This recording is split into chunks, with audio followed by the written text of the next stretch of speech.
Poona pact धिक्कार दिवस के उपलक्ष्य में आज ग्वालियर में अपनी सरकार बनाओ मोर्चा ने एक कार्यक्रम आयोजित किया और इसमें तमाम सामाजिक संगठनों के और तमाम राजनीतिक दलों के लोगों ने भाग लिया। उस कार्यक्रम में मुख्य वक्ता के रूप में रावण वर्मा जी और उन्होंने भी पूना पैक्ट को बारीकी से बैठे हुए तमाम लोगों को समझाया। हम इनसे जानना चाहते हैं क्योंकि चुनाव जैसे ही आते हैं और तमाम संगठन तमाम दल लगातार सरकार बनाने की कवायद करते हैं। अब लगातार ये आंदोलन बहुजन समाज का आंदोलन मध्य प्रदेश में कामयाब नहीं हो पाया, उसके लिए कामयाबी के लिए सभी प्रयास कर रहे हैं। एक प्रयास रावण वर्मा जी ने भी किया है और देव 2023 की तैयारियों का यहाँ से शंखनाद भी कर लिया है। अब जानते हैं इनसे किस तरह की तैयारियाँ रहेंगी, क्योंकि अभी तो शुरुआत है। पिछले 2 साल से रेगुलर वो आपके बीच में आपको दिखाई दे रहे होंगे हमारे चैनल के माध्यम से भी। लेकिन अब जानते हैं सर, सामाजिक बाद अब आ गए आप, पॉलिटिकल पार्टी भी बन गई, अब एक मोर्चा भी मध्य प्रदेश में गठित हो गया। आज तमाम लोगों को मंच पर देखा गया, ओबीसी के लोगों को, तमाम पार्टियों के लोगों को।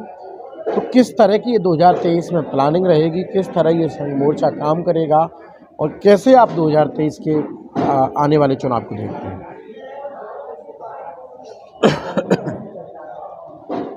सुनील भाई, ऐसा कि आप मोर्चे का जो नाम देख रहे हैं, अपनी सरकार बनाओ संविधान बचाओ मोर्चा, मध्य प्रदेश में तमाम हमारे ऐसे लोग जिन्होंने अपनी पार्टी बना करके, संगठन बना करके फुले साहब पेरियार अम्बेडकर की विचारधारा को बढ़ाने का काम किया है, लेकिन राजनीतिक दृष्टि से हम कोई यहाँ रिजल्ट नहीं ला पाए। इसलिए तमाम सारी पार्टियों ने मिलकर के ये डिसीजन लिया कि हम सारे लोग मिल करके यदि अलायंस बना करके अपनी अपनी जहाँ की जहाँ ताकत है, शक्ति है, उस हिसाब से यदि चुनाव लड़ेंगे तो हम आने वाले 2023 में जो मनुवादी पार्टियां हैं, जैसा कि कांशीराम साहब कहते थे कि जो सवर्णों की और नागनाथ और सांपनाथ की पार्टियां, इन्हें हम रोकने में सफल होंगे।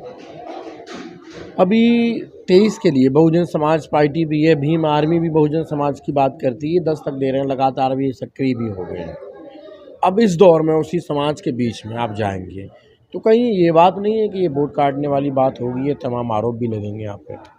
बिल्कुल, आपने जो सवाल किया है, तो हमारा जो अलायंस है उसमें निरंतर संगठनों को जोड़ने का, पार्टियों को जोड़ने का काम हम लोग कर रहे हैं। चाहे उसमें भीम आर्मी हो, चाहे उसमें बीएसपी हो, अन्य ओबीसी और एसटी वर्ग की जितने भी पार्टियां हैं, सबको हम उनके पास जाएंगे, उनको जोड़ने का काम करेंगे, ताकि हम सारे लोग मिल करके मध्य प्रदेश में नॉन बीजेपी नॉन कांग्रेसी सरकार बना करके मानवर कांशीराम साहब का सपना साकार करें। किस तरह रहेगा 23 का जो दृश्य आप देख रहे हैं, उसमें सिंबल क्या रहेगा, किसकी पार्टी से लड़ेंगे? क्योंकि आपके साथ बहुत सारे दल हैं, तो किस तरह प्लानिंग की गई है आपने, किस तरह लड़ाएंगे लोग? देखिए, सबसे बड़ी चीज़ है विश्वास की। अभी क्या कि नेताओं का एक दूसरे पर विश्वास नहीं है, इसलिए जनता का नेताओं के ऊपर विश्वास नहीं है। तो हमारा जो पहला स्टेप है कि हम सारे संगठन के लोग एक दूसरे के साथ बैठें और भरोसा रखें। फिर उस हिसाब से जो शक्ति का हम लोग आकलन करेंगे और आकलन के हिसाब से जो राजनीतिक पार्टियां हैं, वो राजनीतिक पार्टियों के माध्यम से चुनाव लड़ेंगे। 23 में आने वाले चुनाव में आप देखते हैं कि चंबल वो गढ़ रहा है, कभी कभी बहुजन समाज पार्टी की तूती बोला करती थी। अब यहाँ पर बहुजन के नाम से एक और नए राजनीतिक दल हो गया और मोर्चा भी बन गया।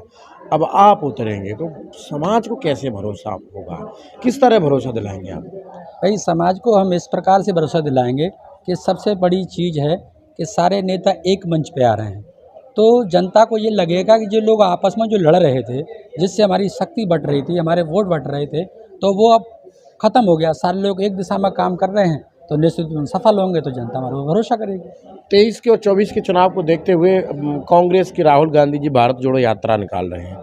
काफ़ी लोग कह रहे हैं कि ये भारत जोड़ो नहीं, कांग्रेस जोड़ो यात्रा है और देश में एक नया परिवर्तन लाएगी। इस पर कुछ कहेंगे? देखिए, वो कांग्रेस का विषय है। हम लोग फुले साहब पेरियार मानवर कांशीराम साहब को मानने वाले लोग हैं। हम लोग हमारे महापुरुषों की विचारधारा के आधार पर बहुजन समाज को जोड़ करके समता मूलक समाज का निर्माण करना चाहते हैं। चलिए, ये थे हमारे साथ रावण वर्मा जी। का कहना है कि 2023 में बहुजन समाज को जोड़कर समता मूलक समाज की सरकार बनाने का इनका उद्देश्य है।